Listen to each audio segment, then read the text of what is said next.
On a beach on the west coast of central Italy, one of the greatest painters that ever lived took his last breath. His name was Caravaggio, and according to the story, he was trying to track down a ship that was supposed to take him to Rome. It is said that he finally caught sight of his vessel sailing across the horizon when he succumbed to exhaustion. This was a tragic end to what was really a tragic life. Although Caravaggio's tragedy was certainly his own making. He was aggressive, he liked to provoke his rivals, and you couldn't separate him from his sword. Now today I want to tell you a story, and it might just be the greatest story in the history of art.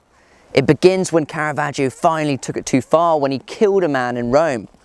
From that day forth he would spend his life on the run. This was his odyssey, sailing across the Mediterranean to strange alien worlds, desperately in search of forgiveness, and all the while creating some of the most magnificent paintings that the world had ever seen. My name is Fiamma Roscoe, and welcome to Art Stories.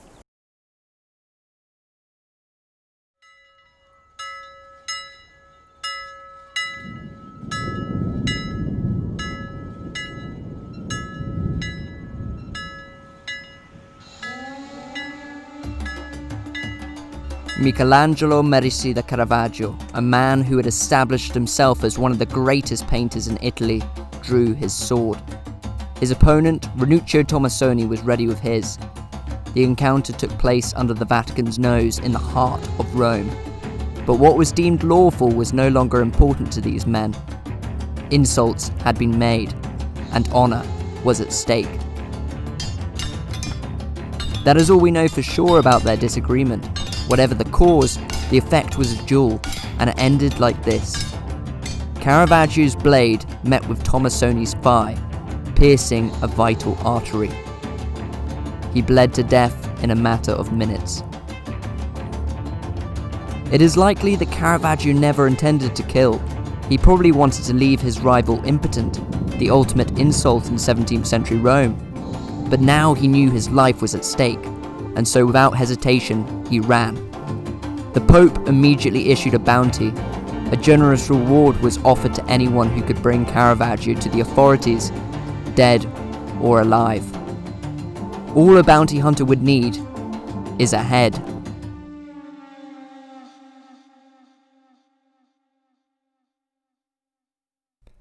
So Caravaggio fled to Naples, where he painted some of the city's most treasured masterpieces.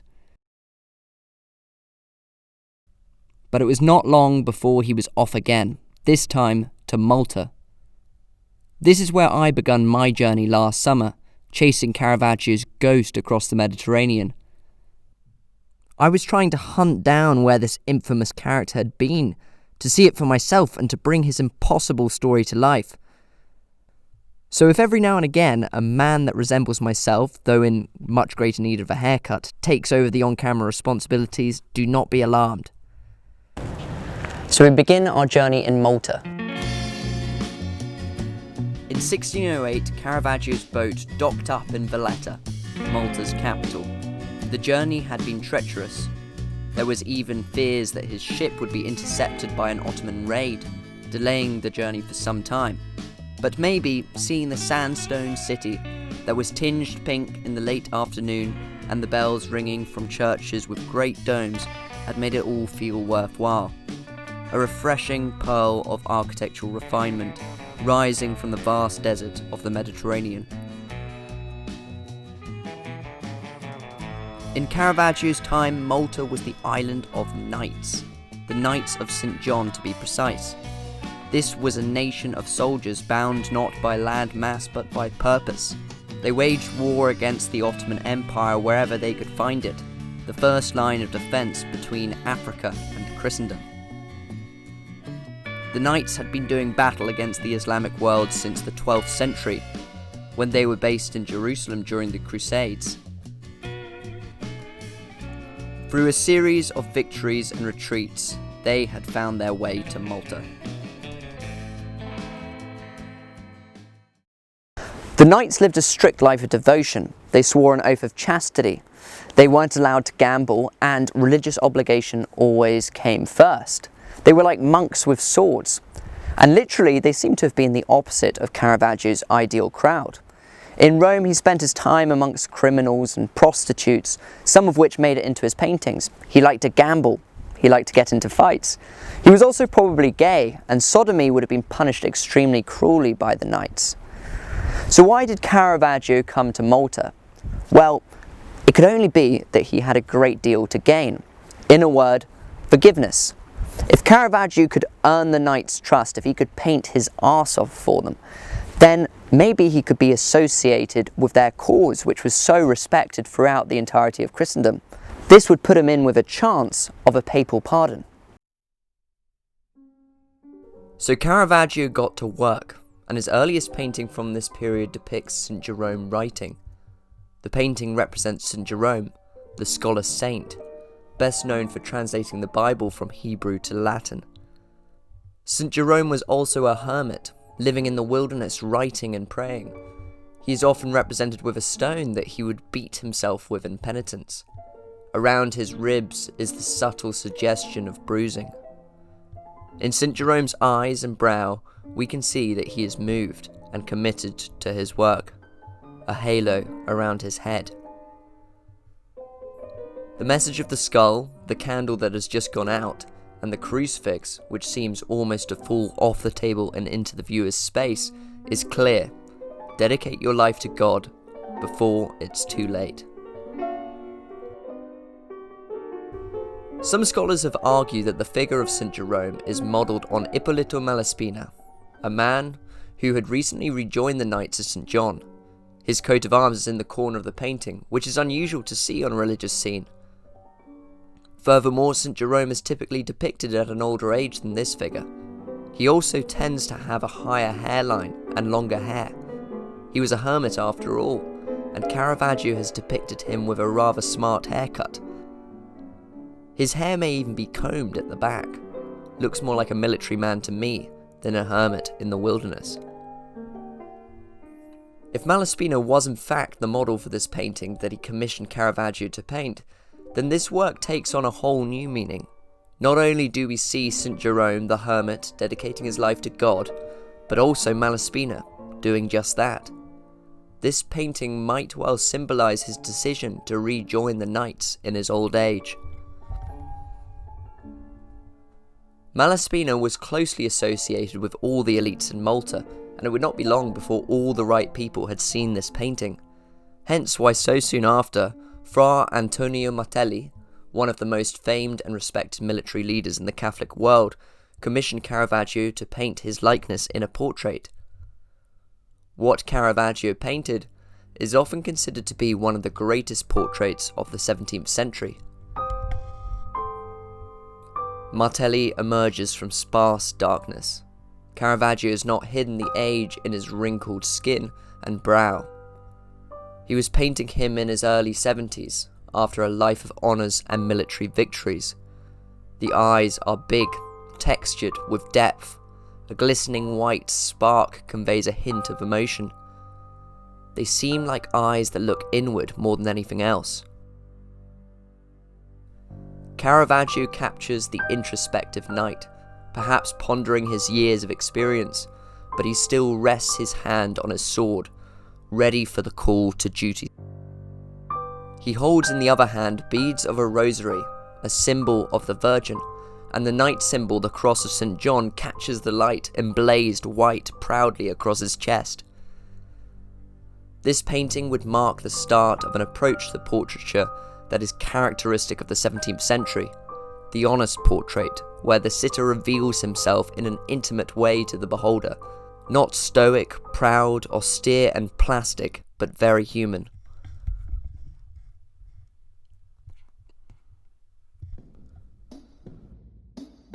Probably before Caravaggio had even applied the finishing touches to Martelli's portrait, he was asked to paint two more. This time for the most powerful man in Malta, the Grand Master, Alof de Wignercourt. Wignercourt was effectively the sovereign of Malta, king of the Knights of St. John. This is the man Caravaggio needed to impress if he wanted his papal pardon. Only one of the two portraits that Caravaggio painted for Wignercourt have survived, and it displays a quite different approach to his portrait for Martelli. Whilst Martelli's expression has the air of introspection, Wignercourt appears far more austere. His gaze is more assertive, looking to the distance, sceptre in hand. He is a strong ruler, ready to lead his people to a great future through battle. Wignercourt's page holds his helmet and engages the viewer with a stare, just to make sure that we don't walk past it without noticing. For this painting, Caravaggio really pulled out all the stops. This was a man that he desperately needed to impress.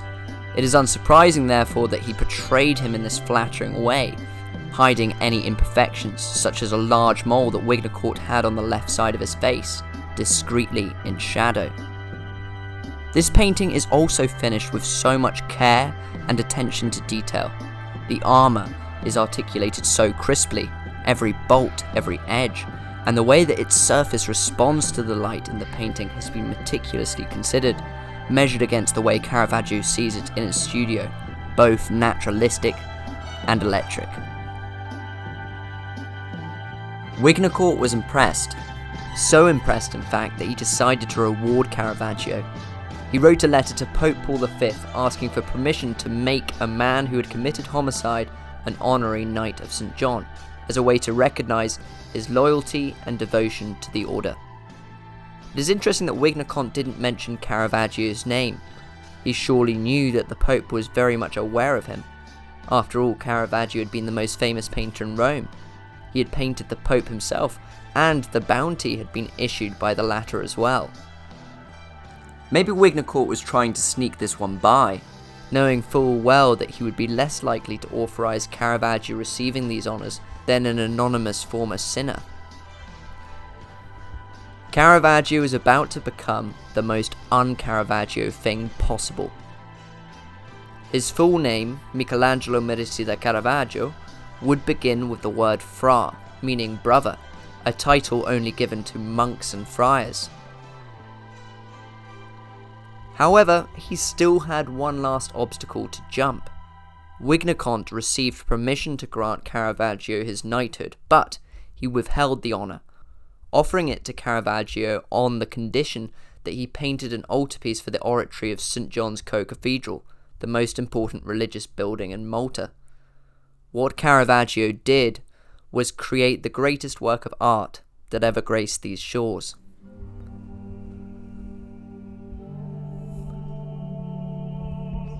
This is the largest painting that he ever painted. It's colossal, 12 feet in height, 17 feet in width. The figures in the painting are monumental, not only because of their size, but due to the intensity of Caravaggio's shading. They are solid, three-dimensional beings with great weight.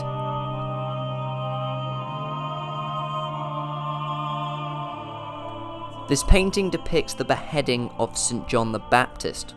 King Herod had ordered his assassination, and these are the men and women assigned to the job.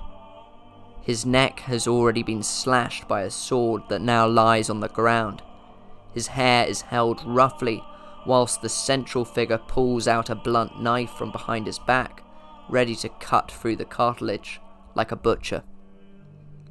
Another man points to the glistening tray. That is where the head should go, and a graceful-looking servant with pale skin and fine clothes bends to pick up the gruesome object.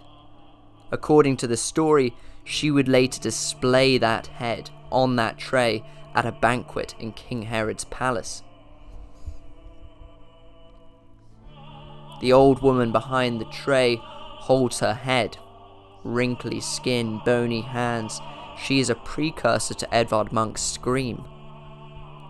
This is how the great prophet dies, not rising up to heaven on a cloud, but in an empty street outside a prison with two bystanders watching. The lambskin that symbolizes his prophecy of the coming of Christ lies now, an unglorified object on the earth.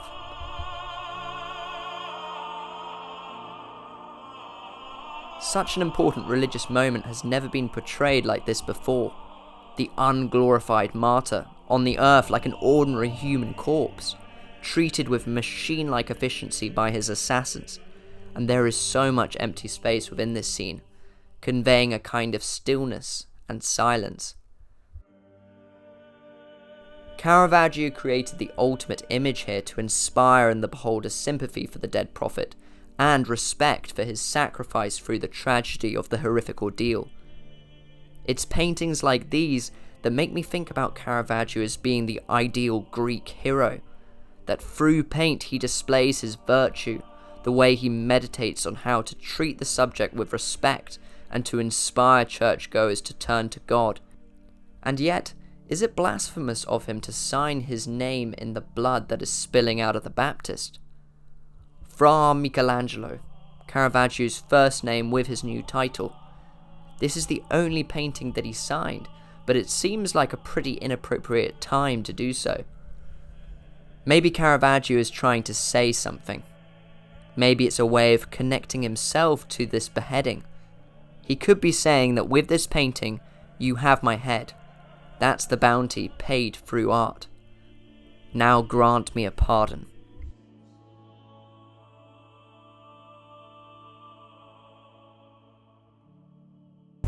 So, Caravaggio became a knight. He had a patron that would make him rich for the rest of his days, and surely the papal pardon was in the post. It's looking pretty good.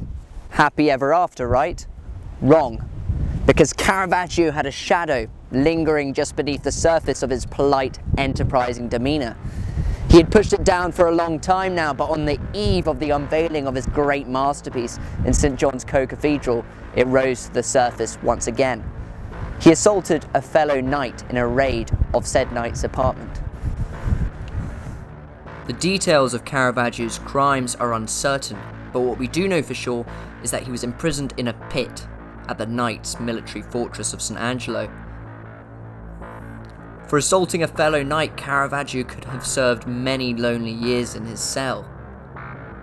This was almost the perfect end to this Homeric tragedy, a final masterpiece, a painting signed in blood before rotting away in a cell for his remaining years. Yet, there is another twist to the tale. After 3 months in prison, Caravaggio escaped, which was no easy task. There is no evidence that suggests that anyone had ever escaped from that particular prison previously.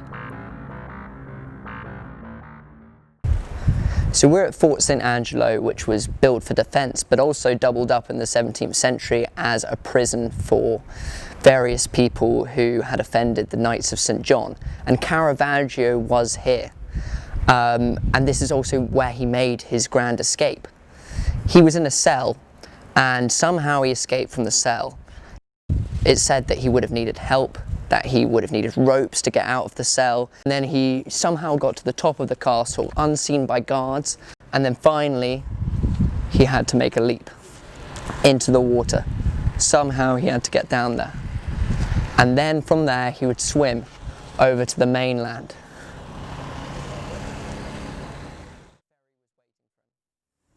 Where a ferry was waiting for him. It's at this point that we leave our hero, having crossed the seas once again, this time with only the clothes on his back. The Knights of St. John were certainly on his tail. They weren't going to let Caravaggio get away with this one. Stay tuned for the next instalment, and thanks so much for watching.